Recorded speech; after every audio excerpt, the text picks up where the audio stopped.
জায়গায় জায়গায় নিজেদের লোক সেট করে ফেলেছে জামায়াতে ইসলামী। ফলে দলটি সহসা নির্বাচন চায় না। জামাতিরা জানে এই মুহূর্তে নির্বাচন অনুষ্ঠিত হলে ক্ষমতায় যাওয়ার মতো ভোট তারা পাবে না। নির্বাচন না হলেই তাদের লাভ। সত্য কথা বলতে গেলে তারাই এখন ক্ষমতায়। ডক্টর ইউনূস তাদের নবী। কোনো কোনো জামাতি হুজুর এটা বলেছেনও।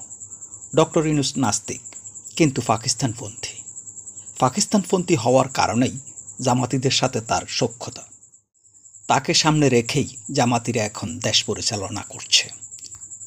জামাত দেশ পরিচালনা করলে যা হওয়ার কথা দেশে তাই হচ্ছে। মুক্তিযুদ্ধের চেতনা বিরোধী কাজই হচ্ছে। নির্বাচন হলে বিএনপি ক্ষমতায় চলে আসবে, তারা ক্ষমতা হারাবে। এ কারণেই তারা সহসা নির্বাচন চায় না। তারা সর্বত্র আমূল পরিবর্তন চায়। মানে নির্বাচনের 2-1 বছর আগে সংস্কারের নামে মুক্তিযুদ্ধের চেতনার পক্ষে শক্তি, স্থাপনা, স্মৃতিচিহ্ন ইত্যাদি ধ্বংস করে ফেলতে চায়। মুক্তিযুদ্ধের চেতনা ধ্বংসের পর 2-1 বছর সভা সমাবেশ, ওয়াজ নসিহত, খুতবার মধ্য দিয়ে ইসলামের নামে জামাতি চিন্তা প্রচার করে শক্ত গ্রাউন্ড তৈরি করে নির্বাচনে অংশ নিতে চায় দলটি। বিষয়গুলো বোঝার মাথা বিএনপির নেই। বিএনপি জামাতের ছকেই খেলছে। সারা দেশে খুন, ধর্ষণ, চাঁদাবাজি, টেন্ডারবাজি, দখলদারি, মব সৃষ্টি ইত্যাদিতে বিএনপির নেতাকর্মীদের ব্যস্ত রেখেছে। দলটির জনপ্রিয়তা তলানিতে নিতে পারলেই জামাতের লাভ। বিএনপি এটা বুঝছে না। জামাতে ইসলামী চায় দেশে বিশৃঙ্খলা, যুদ্ধময় পরিস্থিতি বজায় থাকুক। বিশৃঙ্খলা অথবা যুদ্ধময় পরিস্থিতির জন্য নিজেরা মব ভায়োলেন্স সহ যাবতীয় অপরাধ ঘটিয়ে চলেছে। বিএনপি এনসিপিকেও অপরাধগুলো করতে সমর্থন ও অস্ত্র দিয়ে যাচ্ছে। এটা তারা কেন করছে? উত্তর সহজ। এগুলোর অজুহাত দেখিয়ে নির্বাচন বিলম্বিত করার চেষ্টা। ইতোমধ্যে জামাতের আমির এমন কথা বলেও ফেলেছেন। বিএনপি যেখানে সহসা নির্বাচনের জন্য মরিয়া, সেখানে জামাত সহ ইসলামপন্থীরা বিলম্বিত করতে সরকারকে সহযোগিতা করছে। কেন জামাতিরা এই মুহূর্তে নির্বাচন চাচ্ছে না? আশা করি বুঝতে পেরেছেন। জামাতিরা বিএনপিকে ক্ষমতা যেতে দেবে না। অবশ্য ফজলুর রহমানের মতো কিছু বিএনপি নেতা ব্যাপারটা বুঝতে পেরেছেন, কিন্তু দলটির কেন্দ্র তো এটা বুঝছে না। এই মুহূর্তে বিএনপির করণীয় কি, এই ব্যাপারে একটা মত দেয়া যাক।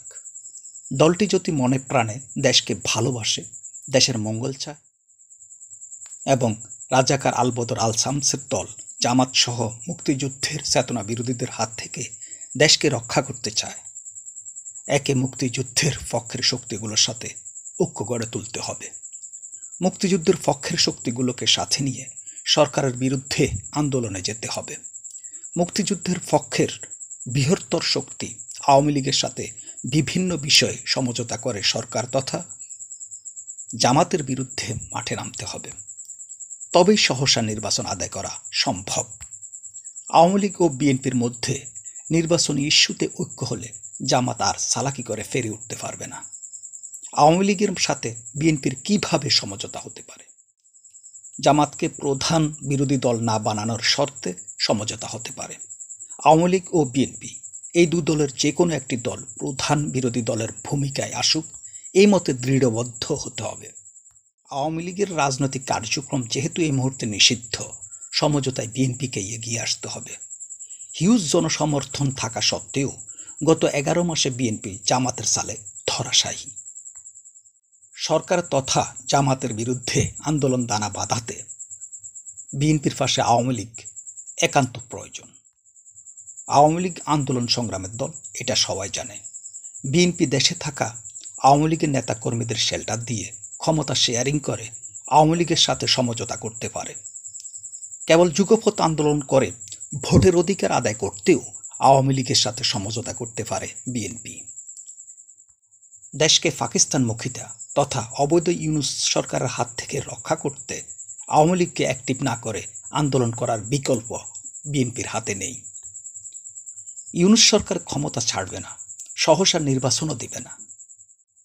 ধানাই ফানাই করে বিভিন্ন ইস্যু তৈরি করে নির্বাচন পেছাতেই থাকবে। নির্বাচন যত ফেঁসাবে বিএনপির ক্ষতি, জামাতের লাভ। বিএনপি জনপ্রিয়তা হারাবে, জামাতের জনপ্রিয়তা বাড়বে। বিএনপিকে জনপ্রিয়তা থাকতে আন্দোলনের মাধ্যমেই ভোটের অধিকার তথা নির্বাচন আদায় করতে হবে, এর বিকল্প কোনো রাস্তা নেই। সাহিত্য, সংস্কৃতি, ইতিহাস, ঐতিহ্য, দর্শন, শিক্ষা বিষয়ক এ ধরনের আরও ভিডিও পেতে হলে চ্যানেলটি সাবস্ক্রাইব করুন, লাইক, কমেন্ট, শেয়ার করে পাশে থাকুন। সবাইকে ধন্যবাদ।